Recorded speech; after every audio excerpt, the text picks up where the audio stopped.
Hi hello good morning, welcome back to my channel. So ఈరోజు క్లాస్లో మనం last class కంటిన్యూస్గా కోఆర్డినేట్ జామెట్రీలో ఉండే ఇంట్రడక్షన్ యొక్క పార్ట్ 2 అనేది డిస్కస్ చేసుకుందామండి. సో ఈరోజు క్లాస్లో ఫస్ట్ మనకి సెంట్రాయిడ్ గురించి డిస్కస్ చేసుకుందాం. సెంట్రాయిడ్ అంటే ఏంటి అంటే యాక్చువల్గా మనం ఒక ట్రయాంగిల్ డ్రా చేసినట్లు, for example in one triangle.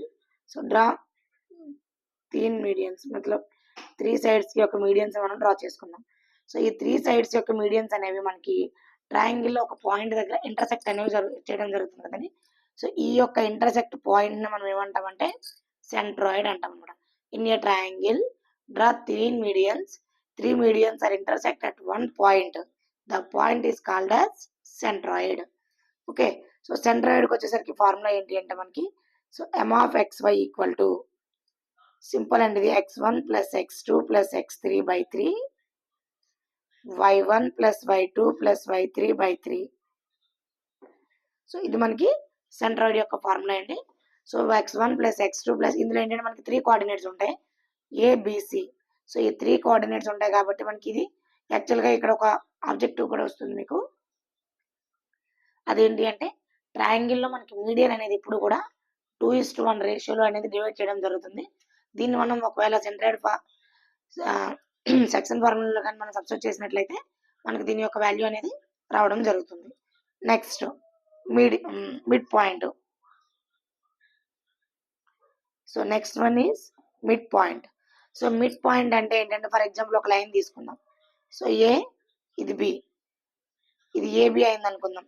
ఇక్కడ సి అనే పాయింట్ ఉంది, అంటే సి అనే పాయింట్ అనేది ఏబిని 2 ఈక్వల్ పార్ట్స్లో కానీ డివైడ్ చేసినట్లయితే సో అప్పుడు సి అనేది ఏమవుతుంది మనకి ఏబి యొక్క లైన్కి మిడ్ పాయింట్ అవుతుంది అనమాట.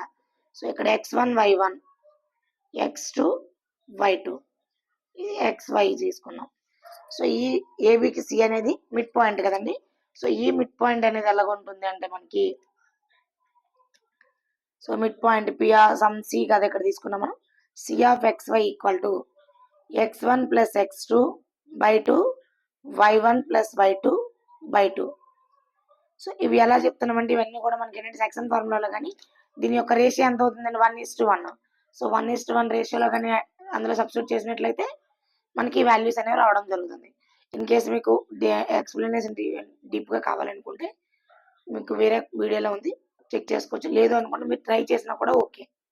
సో ఎలా ఉందంటే సెక్షన్ ఫార్ములా తీసుకొని అందులో 1:1 రేషియోలో మీరు సబ్స్టిట్యూట్ చేసినట్లయితే మనకి మిడ్ పాయింట్ యొక్క ఫార్ములా అనేది జరుగుతుంది. Okay, next one area find out చేయడం. సో ఏరియా ఫైండ్ అవుట్ చేయడం అంటే ఏంటి? ఫస్ట్ ఆఫ్ ఆల్ మనకి యాక్చువల్గా తెలుసు, అరే ఏరియా ఫైండ్ అవుట్ చేయడం అనేది మేము చిన్నప్పటి నుంచి చేస్తున్నాం కదా బిలో సో ప్రీవియస్ క్లాసెస్లో. ఇప్పుడు మళ్ళీ కొత్తగా ఏంటి, సో మనం ఫైండ్ అవుట్ చేసిన ఏరియా ఏంటి అంటే యాక్చువల్గా సో ఇది ఒక ట్రయాంగిల్ తీసుకున్నట్లయితే ఇలా మనకి ఇది హైట్ అవుతుంది, ఇది బేస్. ఇప్పుడు half into H into B, height into base. So ఇది మనకి తెలిసిన ఫార్ములా. బట్ ఇక్కడ ఏంటి అంటే మనకి కోఆర్డినేట్స్ వస్తున్నాయి. ఇది సమ్ X comma Y, sorry x1 y1, ఇది x2 y2, ఇది x3 y3. సో ఈ 3 కోఆర్డినేట్స్ అనుకుందాం. ఈ 3 కోఆర్డినేట్స్ యూజ్ చేసుకొని మనకి ఏరియా అనేది రైట్ చేయాలన్నమాట. So area of triangle equal to half into modulus of x1 into y2 minus y3 plus x2 into y3 minus y1 plus x3 into y1 minus y2. ఇక్కడ చూడండి 2 tricks ఉంటాయి. First ఇది right చేయాలంటే ఇలా మనం by heart చేస్తే right చేయడం చాలా కష్టం. ఫస్ట్ ఆఫ్ ఆల్ దీన్ని ఎలా చేసుకుంటామంటే సైడ్ చూపిస్తాను చూడండి మీకు. ఇలా తీసుకొని x1 కొంత స్పేస్ ఉంచుకొని x2 మళ్ళీ కొంత స్పేస్ ఉంచుకొని x3 ఇలా రైట్ చేసిన తర్వాత ఇక్కడ 1 వచ్చింది కదండి మనకి, 1 2 3 ఇలా కంటిన్యూగా ఉండాలన్నమాట. సో y2 y3, ఇక్కడ 2 వచ్చింది, 2 తర్వాత ఏమొస్తుంది 3 కదా, y3 మైనస్ y1. సో ఇక్కడ 3 వచ్చింది ఇంకా మిగిలింది y1 y2. సో ఇది రాసుకునేది. ఈ మాడ్యులస్ ఇది ఆల్రెడీ మీకు సింబల్ స్టార్టింగ్ లోనే చెప్పాను మీకు, డిస్టెన్స్ ఫైండ్ అవుట్ చేసిన దగ్గర. ఈ సింబల్ యొక్క ఒక ప్రత్యేకత ఏంటి అంటే మనకి ఈ సింబల్ లోపల మనకి నెగిటివ్ నెంబర్స్ వచ్చినా కూడా సింబల్ రిమూవ్ చేసిన తర్వాత మనకి నెగిటివ్ నెంబర్ రాదు. సో ఇది దీని యొక్క స్పెషాలిటీ అనమాట. నెక్స్ట్ ఇదే area of triangle find out చేయడానికి హెరాన్స్ అనే ఒక సైంటిస్ట్ మనకి ఇంకొక ఫార్ములాను కూడా చేశారు. దాన్నే మనం ఏమంటామంటే Heron's formula. Heron's formula. So Heron's formula యాక్చువల్గా ఇది మీకు స్టేట్ సిలబస్లో అయితే 1 or 2 ప్రాబ్లమ్స్ ఉన్నాయి. బట్ ఇదే మనకి సిబిఎస్లో అయితే ఒక కంప్లీట్ ఒక చాప్టర్ ఉంటుంది హెరాన్స్ ఫార్ములా మీద యాక్చువల్గా సిబిఎస్ఈలో. బట్ స్టేట్ లెవెల్లో వచ్చేటప్పటికి ఒక 2-3 ప్రాబ్లమ్స్ మాత్రమే ఇవ్వడం జరిగింది. ఓకే, సో ఈ హెరాన్స్ ఫార్ములా అనేది ఈజీ, వెరీ ఈజీ. సో అది ఏంటి అంటే ఇది కూడా సేమ్ ట్రయాంగిల్ యొక్క ఏరియాని బేస్ చేసుకొని. సో ఏబిసి అనేది ఒక ట్రయాంగిల్.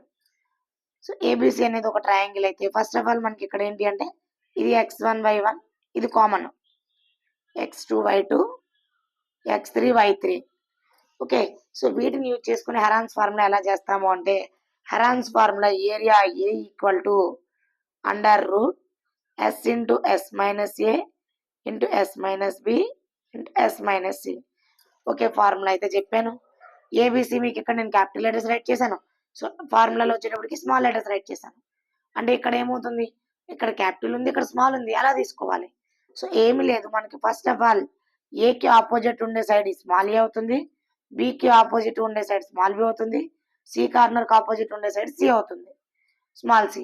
సో ఈ 3 ఎలా వస్తాయంటే మనం ఫస్ట్ స్టార్టింగ్లో చెప్పుకున్న డిస్టెన్స్ ఫార్ములాని యూజ్ చేసుకొని మనం సో దీని యొక్క ఏబిసి యొక్క వాల్యూని మనం ఫైండ్ అవుట్ చేస్తాం. సో ఏబిసి కనుక్కోవడం వచ్చింది కదండి. ఇప్పుడు మనకి S. So S equal to ఏంటి అంటే పెరిమీటర్ ఆఫ్ ది ట్రయాంగిల్. అంటే చూడండి ఒకసారి దీనికి ఫార్ములా ఏంటి అంటే A plus B plus C by 2, A plus B plus C by 2. Okay, so ఈ A plus B plus C by 2 అంటే ఈ 3 ఫైండ్ అవుట్ చేసిన తర్వాత ఎస్ ఇలా ఫైండ్ అవుట్ చేస్తాం అనమాట. ఎస్ ఫైండ్ అవుట్ చేసిన తర్వాత ఈ ఫార్ములాలో సబ్స్టిట్యూట్ చేసుకొని మనం ఏరియా అనేది ఫైండ్ అవుట్ చేస్తాం. ఇది హెరాన్స్ యొక్క ఫార్ములా. సో ఇది కూడా చాలా ఈజీగానే ఉంటుంది. ఇందులో మీకు ఈ డైరెక్ట్ వాల్యూస్ వస్తే వెరీ ఈజీ, డైరెక్ట్గా ఫార్ములాలో మనం సబ్స్టిట్యూట్ చేసుకోవచ్చు. లేదు ఇన్ కేస్ ఏబిసిలు ఇచ్చినట్లయితే డిస్టెన్స్ ఫైండ్ అవుట్ చేయాల్సి ఉంటుంది.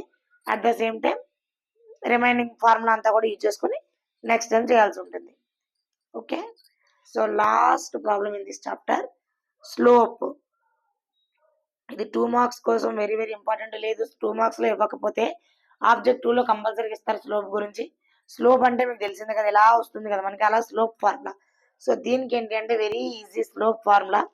ఇన్ కేస్ 2 కోఆర్డినేట్స్ అనుకుందాం, x1y1, x2y2 అనేవి 2 కోఆర్డినేట్స్ అనుకుందాం. ఈ రెండింటి యొక్క స్లోప్కి ఫార్ములా ఏంటి అంటే small m equal to y2 minus y1 by x2 minus x1. So this is the formula slope. But ఇక్కడ మాత్రం x1 is not equal to x2. So ఎప్పుడు కూడా x1 x2 అనేది మనకి ఈక్వల్ కాకూడదు, నాట్ ఈక్వల్ అని ఉండాలి. ఎందుకంటే ఇది ఈక్వల్ అయినట్లయితే ఇక్కడ 0 వస్తుంది. సో ఇది 0 అయినట్లయితే మనకి వాల్యూ డిఫరెంట్ కాదు. ఓకే, సో ఇది మీకు కోఆర్డినేట్ జామెట్రీలో ఉన్న మొత్తం ఇంట్రడక్షన్ పార్ట్ అనేది. స్టార్టింగ్ పార్ట్ 1లో మీకు మొత్తం ఎక్స్ప్లెయిన్ చేశానండి. డిస్టెన్స్ యొక్క formula, section formula, trisection formula. Next వచ్చేసి మీకు ఇప్పుడు ఈ రోజు క్లాస్లో మనం centroid, mid point, area of triangle and Heron's ఫార్ములాలో ఏరియా ఫైండ్ అవుట్ చేయడం. సో ఇది మీ అందరికీ అర్థమైంది అనుకుంటున్నాను. ఇన్ కేస్ ఎలాంటి డౌట్స్ ఉన్నా మాకు మీరు కామెంట్ చేసినట్టయితే మీకు నేను ఆన్సర్ చేస్తాను. ఓకే, నెక్స్ట్ క్లాస్లో మనం ఎక్సర్సైజ్ 1 స్టార్ట్ చేసుకుందాం. Thank you, have a nice day.